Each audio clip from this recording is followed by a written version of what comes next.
Good morning, everyone. Good morning, everyone. So good to see you. My name is Rachel Bowen Pittman. I am the Executive Director of the United Nations Association of the USA. Welcome to the opening plenary of the 2022 Leadership Summit. It's so wonderful to see your faces. I know we have faces online, and a thrill to be in person with those who are joining us from the Ronald Reagan Building in Washington, D.C. Today marks the first in-person national event since 2019, since the 2019 Leadership Summit, which was when then the UN Foundation CEO Kathy Calvin announced that I will become the first female executive director of UNA USA. 3 years later, I remain honored to serve in this position alongside incredible colleagues, national council members, chapter leaders, and an entire network of over 20,000 members from over 225 community and campus chapters nationwide who, like me, believe in the mission of the United Nations. I would like to give a special welcome to our newest members and first-time attendees. We hope this event shows you the power of the UNA USA network, the power of you. Please note to all of our new attendees and members that we have a great group of seasoned members and volunteers and staff who will help you throughout the summer. Feel free to chat if you're online or pull us aside if you need assistance. As you all know, the Leadership Summit's theme this year is Us Together Forward, which speaks to the best pathway to progress. While individuals can make a difference, the power in united voices, ideas, and action can move our country and our world forward.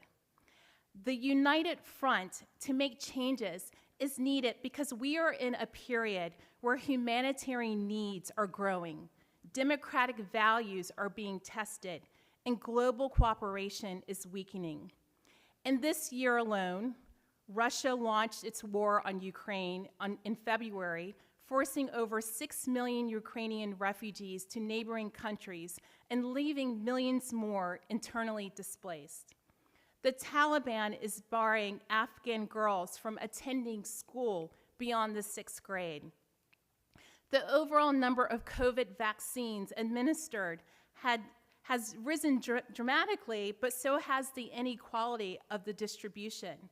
Of the more than 10 billion doses given out worldwide, only 1% have been administered in low-income countries.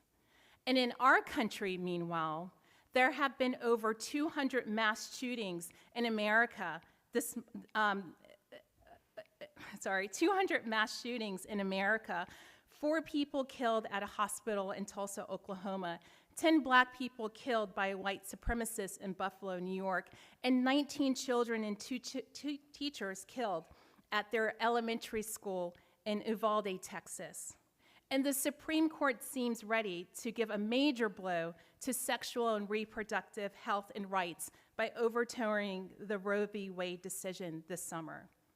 It's easy to get discouraged, which is why it's critical to focus on the forces of good pushing back against the darkness and to celebrate the power of Americans remaining true to their ideals.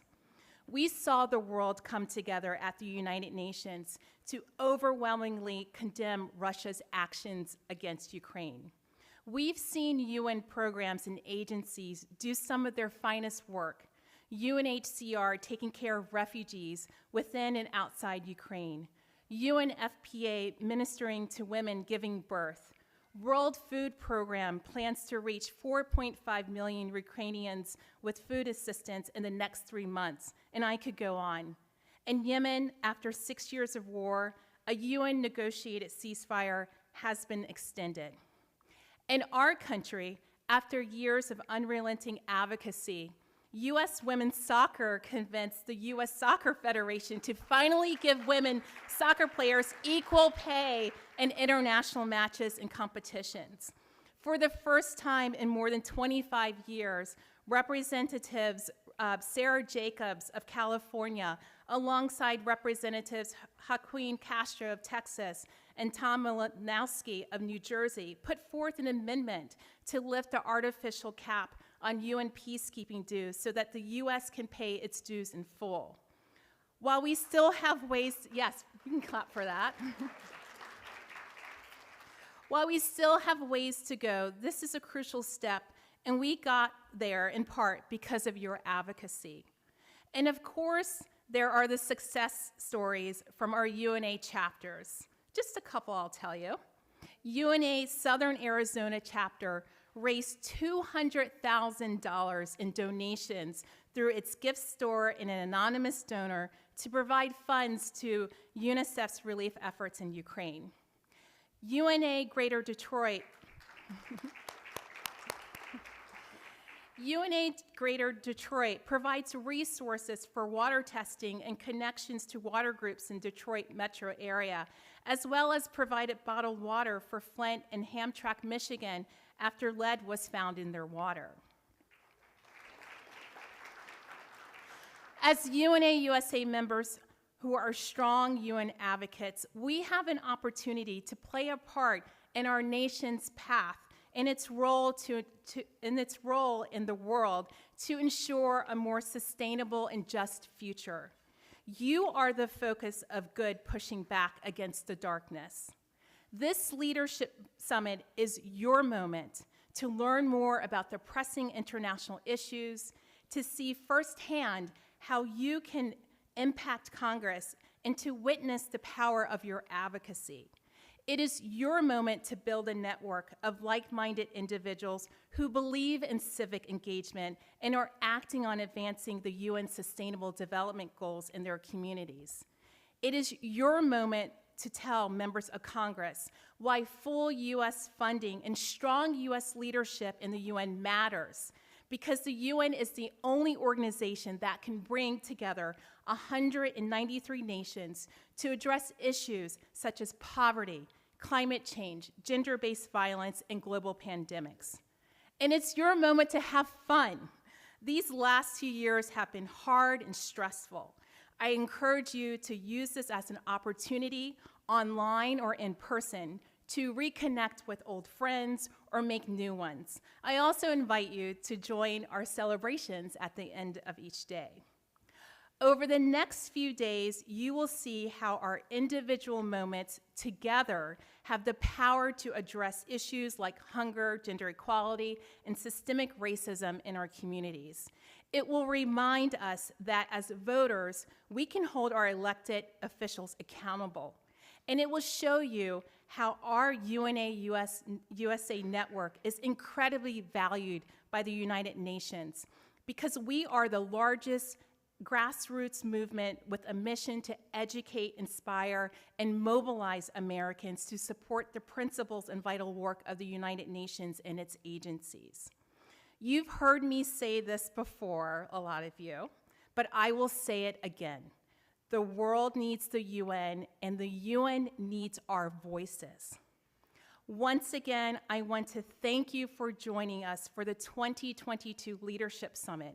Your dedication and leadership are inspiring, and it is an honor to be with you in this movement together. Thank you.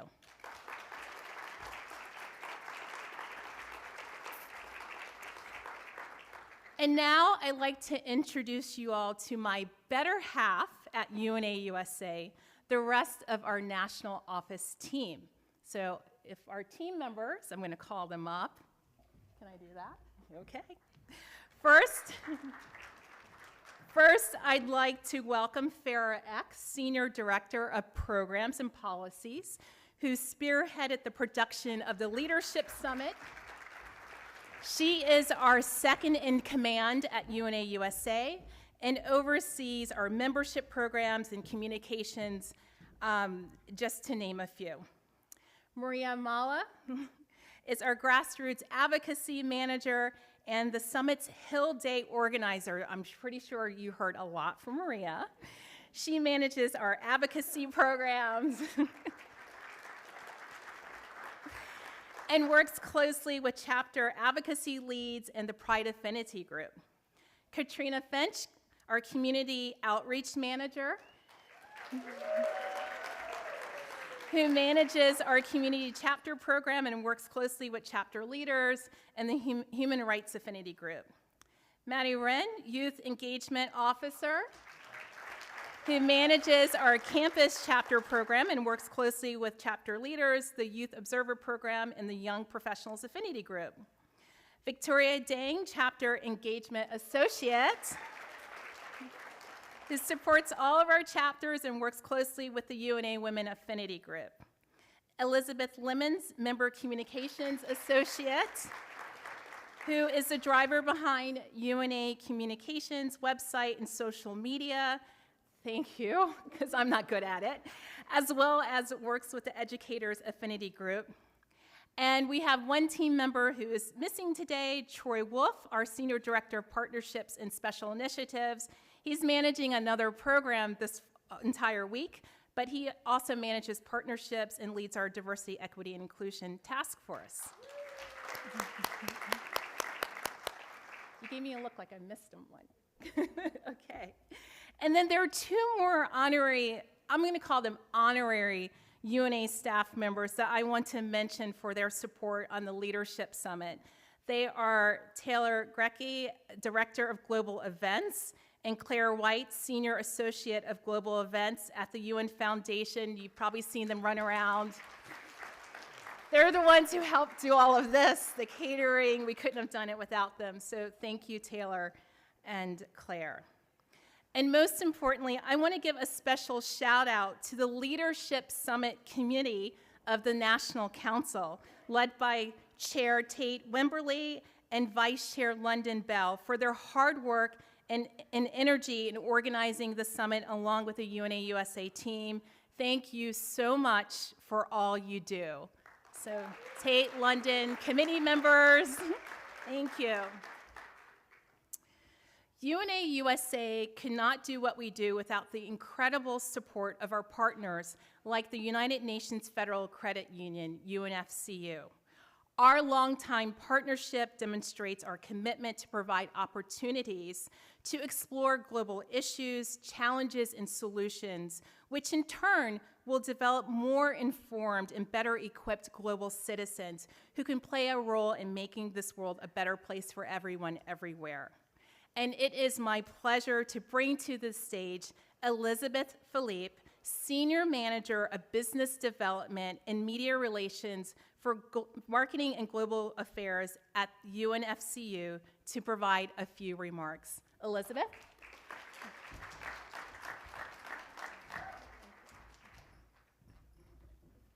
Thank you very much, Rachel. Hello, everyone. It is so great to be back. And hello, everyone, virtually as well, I should mention. And happy World Environment Day. So many great conversations I've already had with you. So it's just so clear that from Connecticut to California, from Iowa to Texas, that yours is an incredible movement. It's inspired us as well. So we're really so pleased and so proud to be able to support you here today. So if this is the first time you're hearing about UNFCU, that's United Nations Federal Credit Union's acronym, here's just a little bit of background. As a financial cooperative, we're dedicated to providing financial peace of mind to our members around the world, and this is the UN global community. And they're out there developing economic and social governmental policies at UN hubs worldwide. And they seek to advance the UN Sustainable Development Goals, as you know very much about. They're working to reaffirm faith in fundamental human rights and maintain peace and security worldwide in these hotspots. Just as a segue there, with the rise of these humanitarian crises, UNFCU teams have collaborated with various UN entities to keep members close to and connected to their financial lives. And we worked with a number of UN officials in geopolitical conflict areas, from Afghanistan to Ethiopia to Lebanon, Syria, and most recently in the Ukraine. So while our members are out there working to build a better world, we're working on various mortgage, education loans, mobile money transfers. We've got to make sure those take place, and various savings strategies and options. So for wherever life takes our UN family, and that includes retirees, UN consultants as well, we're there for them. So it's only fitting that UNA USA is part of our field of membership. And since 1947, and that's when 13 UN staff members in New York decided to, visionary staff members, to form a credit union, which they volunteered for, our sole mission has been serving the people who serve the world. So we're coming up on our 75th anniversary. We're 75 years young. And it's no wonder that this effort includes, membership includes UNA USA members who are just out there, as you are, very perseverant, resilient advocates for the UN's aims. I'm happy to report that there are over 4,100 UNA USA members who are part of our family and growing. Some of you may know that many of our programs and initiatives map to various SDGs. So I'm going to have a little quiz for you now. You too, virtually, wherever you are at home. Just your thoughts on what SDGs you think UNFCU might be helping to advance. Anyone have any ideas? I can chime in with the first one. Oh, out there, yes. No poverty, you got it, yes. So right through the UNFCU Foundation, which we established in 2015, sustaining a path out of poverty for women and youth in marginalized communities. And that covers numerous SDGs, quality education, SDG number 4, gender equality number 5, and SDG number 10, which is to reduce inequalities, as well as SDG number 3, which is well-being and good health. Proud to also mention that UN Foundation's Grow Up is among our grantees this year, so happy to once again work with that great team. Any other SDGs? Anybody there? Mary? SDG number 5, gender equality. Yes, yep, that's very true.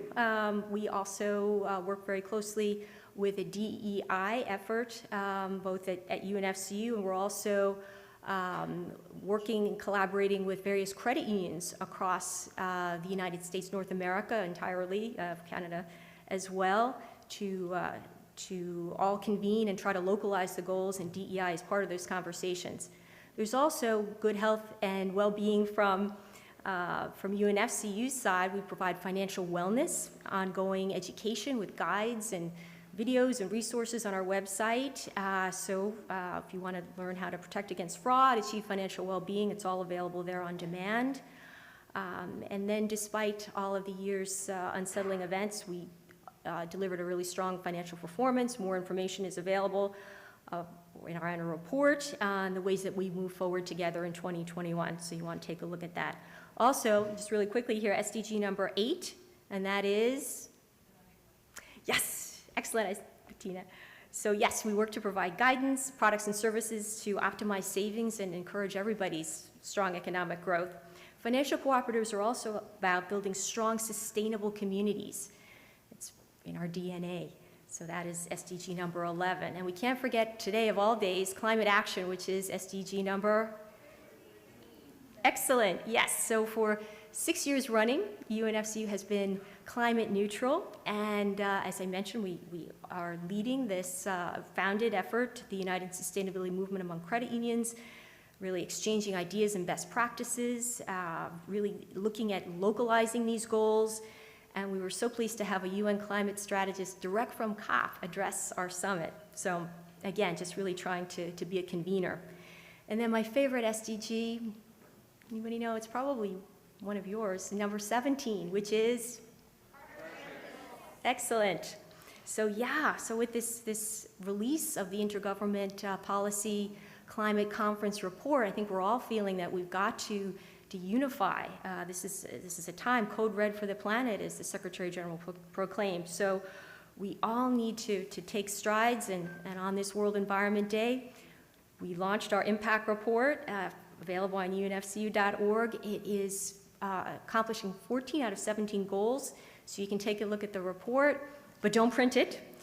And you can find out how all these advancements have taken place. But finally, and in sum, our partnership, this collaboration that we have. I can't thank everybody enough that last time we were here, we had this wonderful interactive focus group, and it addressed the fact that we really needed to provide some other ways for engagement. So we are now part of a shared branching network of more than 5,400 credit unions across the U.S. as part of a co-op partner network, and members can manage their accounts, deposit cash, checks, withdraw cash, make loan payments, and so forth, all through visiting one of your local credit unions. So some progress there, and all that is available on unfcu.org, as well as the list of surcharge-free HEMs nationally. So thank you for being our partner.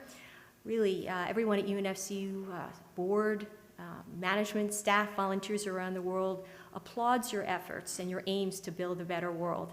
And I want to wish everybody all the best in the virtual Hike the Hill on Tuesday. Go get them. Thank you all.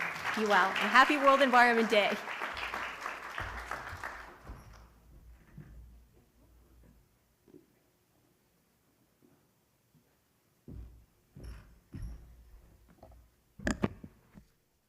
Thank you, Liz, and many thanks to UNFCU once again for your continued support. Whether it's financial advice, encouraging clients to become UNA USA members, or just knowing that there is a partner who cares about us, who helped to advocate for the UN, or who also adds pop quizzes to this stage. You all did a good job. I'm very proud of you. Now, it is my distinct pleasure. First of all, I just have to say, off the cuff, I feel like this is a homecoming. This is our first time being in person, my first time attending Leadership Summit as a staffer. I've attended many leadership summits in the past, so I'm thrilled to also see you online and in person. But I will continue with my distinct pleasure that as a UNA USA member since 2013, former National Council member, and a staff person since March 2020, to be with you all here today, whether here is in this room or whether here is on our Hop-In platform. This is no easy feat because it is completely uncharted territory, but we are so very lucky to not only have an incredible team of staff who you met just a few minutes ago, but also an incredible team of volunteers who have brought together this first ever UNA USA Hybrid Summit. So I want to give another round of applause to all of those. And before I introduce Tate, I do want to take another second to recognize Taylor and Claire. I know Rachel did earlier, but their support has been phenomenal to bring this to life. And just like magic, for those of you who have seen a difference on our screens, you at home online, you are here with us. We will see your chats on Hop-In, so please keep them appropriate and always celebratory. But we will be able to monitor questions, chats, comments, so you are here with us today. Very excited about this feature. I have had the privilege to work with Erin Tate Wimberly and London Bell, the regional representatives who serve on the UNA USA National Council, who lead this planning committee for both the 2021 and 2022 leadership summits. In addition to the tremendous effort that Tate and London have contributed to making the summit a success, I would like to thank the following planning committee members: Aditi Joshi, we see you online, Akash Patel, Bettina Hausman, Ego Ekakti, John Dalton, Joshua Cooper, we also see you online, and Tita Banks. Let's give them another round of applause. You will see these planning committee members along with other staff, and I'm so incredibly grateful for their work. I would now like to turn the stage to Tate to share remarks as the planning committee chair. Tate?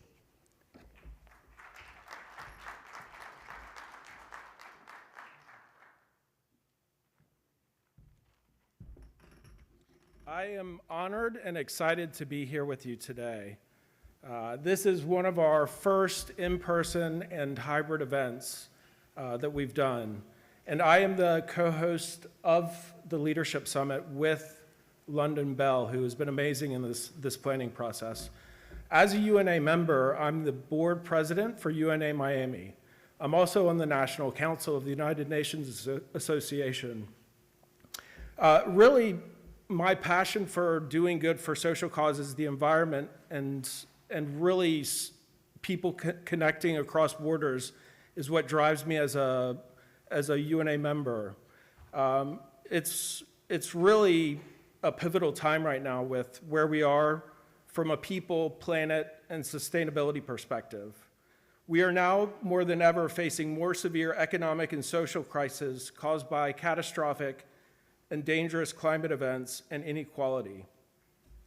Just this weekend, on my way to the airport at Miami International Airport, on my way to come here, I had to have a special transport service to get me to the airport as we experienced our first named tropical storm of the season.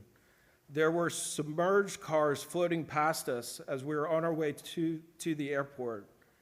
We are seeing more and more weather and climate events causing a greater magnitude of people suffering from more severe weather events. We can no longer accept that we are not collectively a part of the global citizenship, and we also want to create change that is measurable and manageable for all. The United Nations Sustainable Development Goals are the most robust and comprehensive framework for economic, social, and governance progress towards the 2030 and 2050 goals. Do we continue to operate from a reactionary process to these global issues, or do we take a more proactive root cause and solution process for solving these issues that we face as a people and planet? The theme for the event is Us Together Forward. I want us to put that and keep that in mind throughout the event. It's us together forward for proactive progress.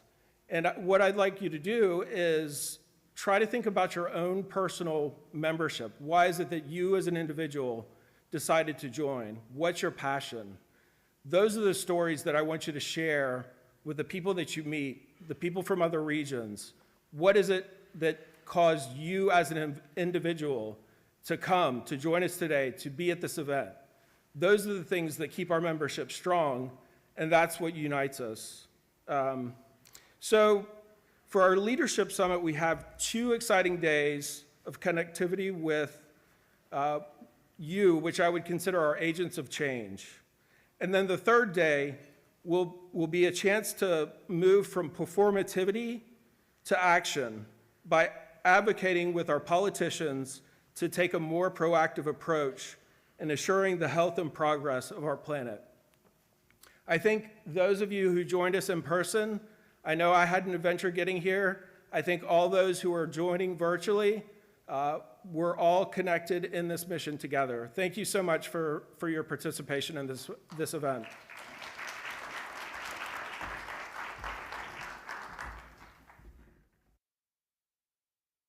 I'd now like to pass it on to London Bell, who's the co-host and co-chair of this event.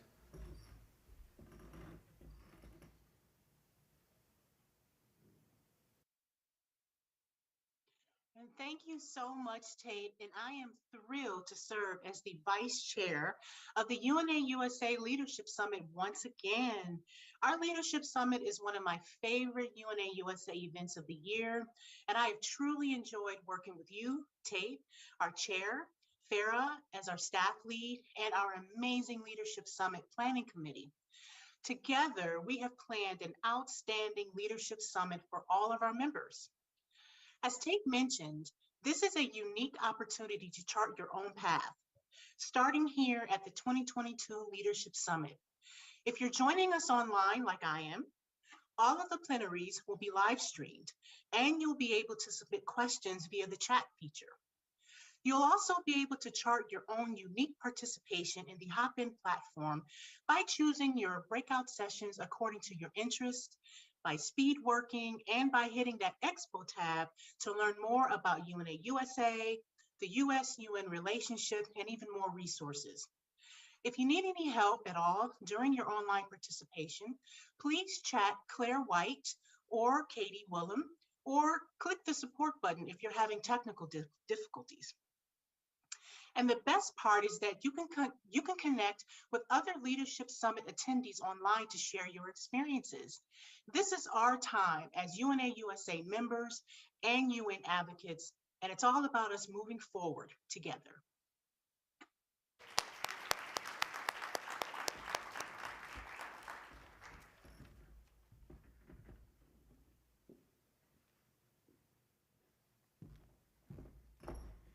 Thank you to Tate and London for your words and your leadership of this Leadership Summit.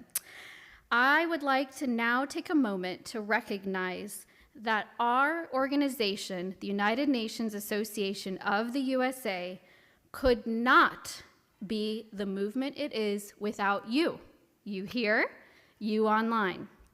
Together, we are more than 21,000 members strong in terms of believing in impact and power of the United Nations. One of the most important lessons from the pandemic was that being connected to a passion or people, and I believe that for most of us here, that is connecting to people we care about and also who we are cheerleading with and cheerleading for.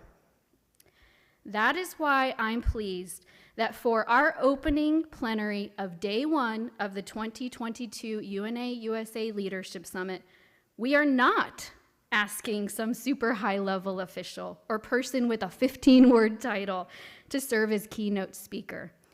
We have asked two equally incredible and very important members to share their why they joined UNA USA, why they advocate for a strong US-UN relationship, and why they invest their time as volunteers.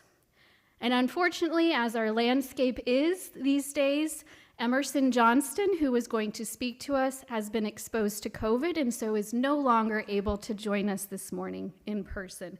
But we thank Emerson for her willingness to being able to share her journey as a new member.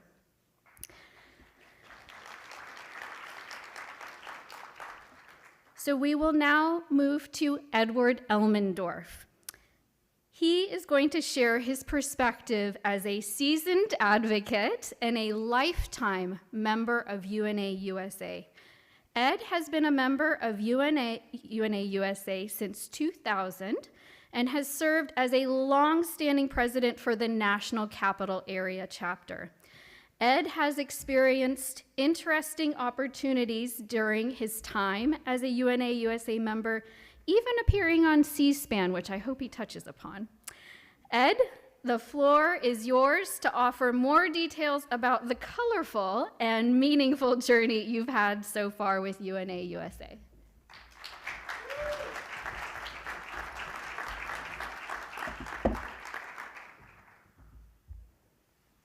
Thanks very much, Farah. There are a lot of stories around, I'm sure. Why did I get involved? The UN forms part of my roots.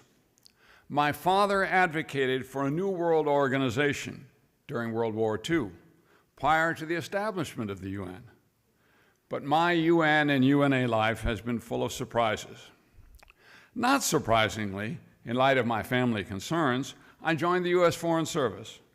But quite surprisingly and very fortunately, my first assignment was at the U.S. mission to the UN in New York City, now well over 50 years ago. And lots of responsibility, I had great fun, it was very stimulating professionally, and of course my assignment was extended. I guess I was doing a good job, to permit my deep focus on the UN and human rights. In the UN General Assembly, in the UN Economic and Social Council, UN Human Rights Commission, and other bodies. My duties then included occasional briefings for groups sponsored by UNA USA, known then as an NGO, going back to the end of World War II, concerned to promote UN strengthening and U.S. collaboration with the UN. Not surprising. Little did I know then how important UNA would become in my life. My next surprise was an assignment on loan from the State Department, where else, to the UN Secretariat, to work on coordination and collaboration among UN agencies, such as WHO, FAO, and the World Bank. After this rich UN experience, work in a standard State Department positions in a bilateral embassy offered little stimulus or growth. Then came a further surprise, an unanticipated outreach inquiry from the World Bank about possible work for the bank, a visit to DC, interviews, acceptance of a job offer, and only then filling in an employment application. It's a nice way to do it. I expected the bank to be 2 or 3 years, but it became 30, with widely varying assignments. As retirement loomed, my attention turned increasingly to community activities, and my UN journey continued with volunteer activity in UNA USA, including a stint as president and board chair of UNA NCA, then as a member and subsequently chair of what was the predecessor of the UNA USA National Council. This position put me on the board of directors of UNA USA, chaired by former US UN Ambassador Thomas Pickering. Then came another surprise, a call by Tom Pickering to return to work as president and CEO of UNA USA, to lead it into an alliance with the UN Foundation. My year of work in this role led to endorsement of the alliance by UNA USA's multiple constituencies, successful conclusion of the UN Foundation Alliance, and establishment of UNA USA in its present form as a program of the UN Foundation. But there were further surprises as I discovered the rich history of UNA USA and how little was known about it, including the decade of speeches by Eleanor Roosevelt, barnstorming across the country as a UNA USA volunteer. A new UNA role for me emerged: promoter, fundraiser, and study director for an independently organized and executed history of UNA USA, published in 2016 as the book The UN Association of the USA, A Little-Known History of Advocacy and Action, by UN-based independent journalist Jim Wurst. I encourage all of you to read it. It's very readable and it's readily available on Amazon.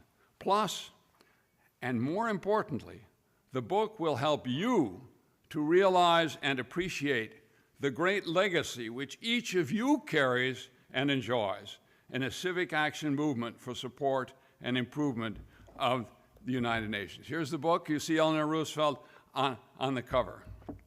A final few words on my UN and UNA journey in UNA NCA. Now I serve as co-director of the UNA NCA Graduate Fellows Program, which gives a competitively selected group of DC area graduate students in-depth introduction to key UN issues with practitioners, combined with career support oriented to UN-related jobs. I continue to see myself as a student of the UN and encourage all of you to grow in this way. Now, what's been particularly meaningful to me in this? A community of common values, we spoke here about that, opportunities to deepen my understanding of UN problems, issues, and capacities, collaboration across generations, and participation in practically operationally oriented actions for a better world. What am I excited to achieve or to contribute? Contributing to the engagement of new communities of different socioeconomic and age groups beyond the traditional foreign policy establishment where I had my origins, in the much needed renewal and expansion of American support for the UN. 2, helping people to realize both UN strengths and weaknesses, and thereby to increase its credibility. 3, finding new ways for us not just to contribute to the UN, but also to draw upon the UN in addressing problems in our communities at home, be they of our woefully weak democracy, be they in our woeful record on race, be they in the commitment to leave no one behind in the UN's 2030 Agenda for Sustainable Development. Thanks very much. I look forward to continuing the dialogue, be it here in person or virtually.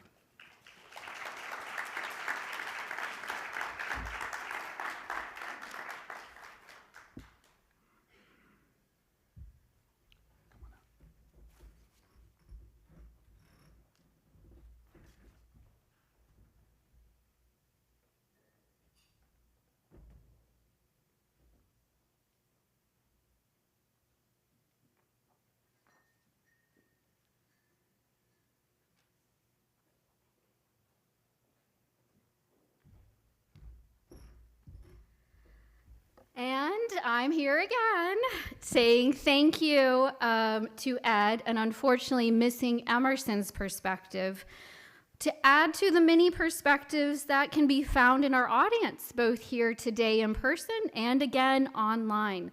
This summit is an absolutely terrific opportunity to enhance your perspective and to chart your own participation path, whether that's becoming more involved in your UNA USA chapter, joining an affinity group, organizing events as a member at large, or even investing as a lifetime member. It is fitting now that I give way to the outgoing UNA USA National Council Chair, Paula Boland, who has, quite frankly, an amazing perspective and has charted her own unique path within UNA USA as a member turned staff person, like me, serving as executive director of UNA NCA. Paula, I ask you to please close this plenary of the first day of the 2022 UNA USA Leadership Summit.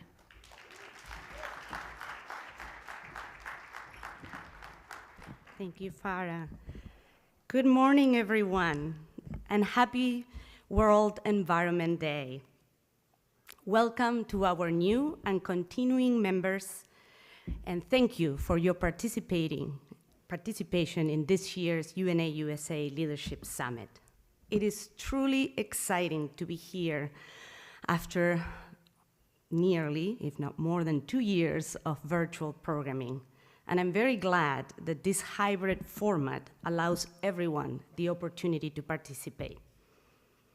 More than ever, we must continue to support the vital work of the UN and its agencies around the world. We know our movement of over 21,000 members has and will continue to have an impact at the local and national levels during this decade of action.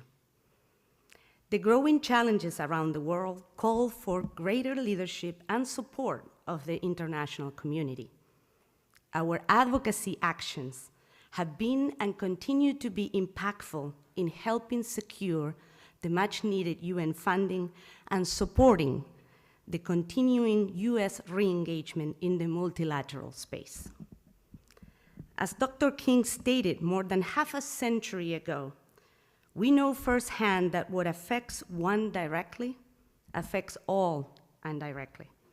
There is no doubt today about the importance of multilateral cooperation to prevent conflict and building lasting peace, and the importance of UNA USA's mission of educating and mobilizing support for a strong US-UN partnership, a partnership that remains as critical as ever. As you all know, the world is facing unprecedented levels of humanitarian need, increases in forced displacement, more people on the edge of acute famine, the vaccine inequity reality, the climate crisis, and a surge in conflict and violence everywhere. This demands greater global cooperation to better understand and resolve conflicts. Thankfully, research shows that investments in prevention and peacekeeping not only work, but pay dividends. A main reflection during these past few challenging years is the need for renewed commitment to build a more sustainable world, the future we want and the UN we need. This reflection calls us to pay greater attention to the 2030 Development Agenda and the promotion and protection of human rights and equity for all. I began my journey, as Farah mentioned, in the UN Association at the chapter level, the National Capital Area chapter. I'm delighted to see many of my colleagues here today and online, and had the opportunity to serve as regional representative for the last 6 years. Last night, I concluded my service as chair of the National Council. It has truly been a wonderful journey, filled with learning opportunities, meeting exemplary leaders and mentors such as Ed Elmendorf, Karen Mulhauser, Tita Banks, collaborating with chapter leaders from across the country, and in partnership with a strong national team led by Rachel Pittman, who is a wonderful professional and friend. I am truly humble and grateful for what I consider the opportunity of a lifetime. As I reflect about my first summit experience several years ago here in Washington, I am proud to see how much the movement has grown with over 200 chapters across the country, reflective of a more inclusive and diverse demographic at all levels, with committed leadership who engage and inspire members to make a difference in their communities. I hope you take the most out of the opportunity to be here in this year's summit, interact and network with other chapter and chapter leaders, share best practices, and explore possible collaborations. On Tuesday, we will be all raising our voices collectively with our members of Congress to support the UN and the critical leadership role of our country. Let's continue to stand up and make our voices heard, whether it's standing up for human rights, eliminating extreme poverty, putting an end to human trafficking, combating climate change, or protecting refugees. The UN is working to build a brighter future by confronting the planet's most complex challenges. But it can't do it alone. As you heard Rachel say, while the UN is standing up for the world, we are standing up for the UN. Us together forward. Thank you very much.